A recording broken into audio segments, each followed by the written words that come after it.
दोस्तों, आज आपका अपने चैनल ग्लोबल एस्ट्रो वास्तु में मैं आपका स्वागत करता हूं। दोस्तों, इस वीडियो में हम देखेंगे कि वास्तु के आधार से घर कैसे बनता है। हम वास्तु के जितने भी स्टेप्स होते हैं वो हम इस वीडियो में डिस्कस करेंगे। इससे पहले कि हम शुरू करें, आप हमारे चैनल को सब्सक्राइब करें और वीडियो अच्छा लगे लाइक करना मत भूलें। दोस्तों, अपना खुद का एक घर हो, ये बहुत लोगों का ड्रीम होता है और इसके लिए हम पहला बहुत खर्चा करते हैं, प्लॉट खरीदते हैं और फिर और खर्चा करते हैं, घर बनाते हैं। लेकिन बाद में हमें समझ में आता है कि घर में प्रॉब्लम्स हो रही हैं, बहुत सी तकलीफें आ रही हैं लोगों को, हेल्थ का प्रॉब्लम हो रहा है, पैसा नहीं टिक रहा है, कोर्ट केसेस हो रहे हैं और भी कुछ ना कुछ तो होता रहता है। तब कोई वास्तु कंसल्टेंट से सलाह लेता है और उसके बाद वो करेक्शन करता है और फिर उसको बहुत सी तोड़फोड़ भी करनी पड़ती है और खर्चा हो जाता है। तो इससे अच्छा है कि जैसे आप प्लॉट खरीदने से पहले अगर आप वास्तु कंसल्टेशन करते हैं तो एक ही खर्चे में आपका पूरा काम हो जाता है और बार बार आपको तोड़फोड़ करने की ज़रूरत नहीं पड़ती। वास्तु के आधारित घर बनाने के लिए पहला स्टेप है सिलेक्शन ऑफ प्लॉट, मतलब आपका घर बनाने के लिए ज़मीन चूज करना।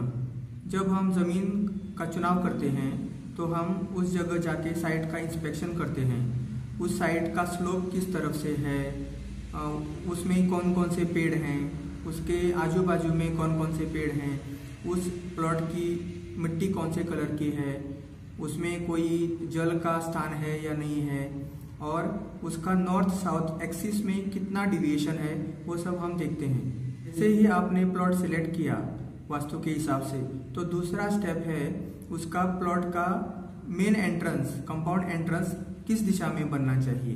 तो इसमें हम क्या करते हैं, रोड किस तरफ है, एक्सेस रोड किस तरफ है, वो पहला हम देखते हैं। जिस दिशा में हमें दरवाज़ा खोलना है उस दिशा का पॉजिटिव पॉइंट में हम एक कंपाउंड गेट बनाते हैं। तो इसके बाद हम प्लॉट में किस जगह अपना घर बनना चाहिए उस जगह का निर्धारण करते हैं। तो उसमें भी हम देखते हैं कि कौन सी दिशा खुली रखनी चाहिए, कौन सी दिशा में पूरा हमें एरिया घर में अंदर लेना चाहिए, वो सब हम देखते हैं। तो जैसे हम घर बनाने की जगह निर्धारित करते हैं उसके बाद हम पहला डिसीजन लेते हैं कि घर का मेन एंट्रेंस कहाँ होना चाहिए। तो ये ज़रूरी नहीं है कि कंपाउंड का मेन एंट्रेंस जिस दिशा में है उसी दिशा में घर का भी मेन एंट्रेंस हो। हमारी जो घर की चारों दिशाएं होती हैं, वास्तु के चारों दिशाएं, तो उसके हिसाब से हर दिशा में पॉजिटिव और नेगेटिव पार्ट होता है। तो हमें साउथ में भी पॉजिटिव पार्ट मिलता है, नॉर्थ में भी पॉजिटिव मिलता है, ईस्ट में भी मिलता है, वेस्ट में भी मिलता है। तो इसी तरीके से हर जगह नेगेटिव पार्ट भी होता है, नॉर्थ में भी नेगेटिव है, ईस्ट में भी नेगेटिव है। तो हमें ये देखना है कि हमें कौन सा पॉजिटिव पार्ट चाहिए हमारे मेन एंट्रेंस के लिए। तो इसमें मैं एक बात आपसे शेयर करना चाहता हूँ कि बहुत से मैंने क्लाइंट देखे हैं जिनके घर में साउथ डायरेक्शन में दरवाज़ा था, तो उन्होंने कहीं पढ़ा कि साउथ तो खराब है और इसके लिए उन्होंने वो दरवाज़ा बंद करवा दिया और नॉर्थ में दरवाज़ा खोल लिया या ईस्ट में दरवाज़ा खोल लिया। लेकिन अनफॉर्चुनेटली उन्होंने नेगेटिव पॉइंट में नॉर्थ में दरवाज़ा खोल लिया और पहले साउथ में था, वो जब मैंने देखा तो वो तो पॉजिटिव था, तो इसमें वो उनको और प्रॉब्लम हो गया इससे। तो मैं आपको बताना चाहता हूँ कि हर दिशा में पॉजिटिव और नेगेटिव पार्ट होता है। तो ये हम कैलकुलेशन करके निकाल सकते हैं। लेंथ और ब्रेथ और जो डिग्रीज होती हैं हमारे प्लॉट की, उसके हिसाब से हम निकाल सकते हैं। घर का मेन एंट्रेंस डिसाइड करने के बाद हम रूम्स का लेआउट डिसाइड करते हैं, मतलब कहाँ किचन होना चाहिए, कहाँ टॉयलेट होना चाहिए, कहाँ बेडरूम होना चाहिए, पूजा घर होना चाहिए, कहाँ पे बच्चों का स्टडी होना चाहिए, कहाँ खुला रखना चाहिए, कौन सा स्पेस, और स्टोर रूम कहाँ होना चाहिए, सबका निर्धारण करते हैं हम। जैसे ही हमारा लेआउट बन जाता है तो हम घर बनाने का प्रोसीजर शुरू कर सकते हैं। तो घर बनाने के लिए पहला मुहूर्त देखना पड़ता है। जिस दिन मुहूर्त होता है उस दिन घर का कंस्ट्रक्शन हम शुरू कर सकते हैं। तो जैसे ही हमारा घर का कंस्ट्रक्शन पूरा हो जाता है उसके बाद हमें फर्नीचर का लेआउट करना पड़ता है।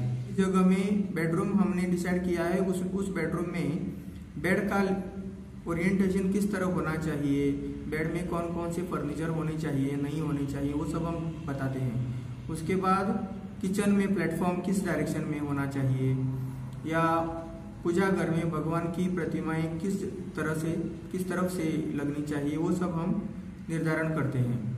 और बाकी जितने भी फर्नीचर्स होते हैं, जो हैवी और लाइट फर्नीचर कहाँ कहाँ होने चाहिए, उसके हिसाब से हम क्लाइंट को एडवाइस करते हैं। तो दोस्तों, ये कुछ मेन स्टेप्स थे वास्तु के हिसाब से घर बनाने के लिए। तो ये हो गया प्लॉट खरीदने के बाद उस पर पूरा वास्तु के हिसाब से डिज़ाइन बनाया हमने, और फिर उसमें कंस्ट्रक्शन किया, उसके बाद फर्नीचर लेआउट किया।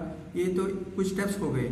लेकिन कभी कभी क्या होता है कि किसी ने ऑलरेडी घर बना चुका है और उसको घर का वास्तु करना है, कोई फ्लैट खरीद चुका है तो उसको वास्तु उसका ठीक करना है, तो इसका हम अलग से एक वीडियो बनाएंगे। उसमें क्या क्या स्टेप्स होते हैं वो हम दूसरे वीडियो में देखेंगे। दोस्तों, आपके लिए खुशखबरी है, अगर आप घर बैठे ऑनलाइन वास्तु कंसल्टेशन पाना चाहते हैं तो आप हमसे संपर्क कर सकते हैं। हमारा व्हाट्सएप नंबर दिया हुआ है, आप उस नंबर पे हमें कांटेक्ट कर सकते हैं, और जो भी प्रोसीजर है ऑनलाइन कंसल्टेशन के लिए वो हम आपको बता देंगे। दोस्तों, अगर आपको ये वीडियो अच्छा लगा हो तो लाइक ज़रूर करना, और अपने दोस्तों और रिश्तेदारों में इसको शेयर करना।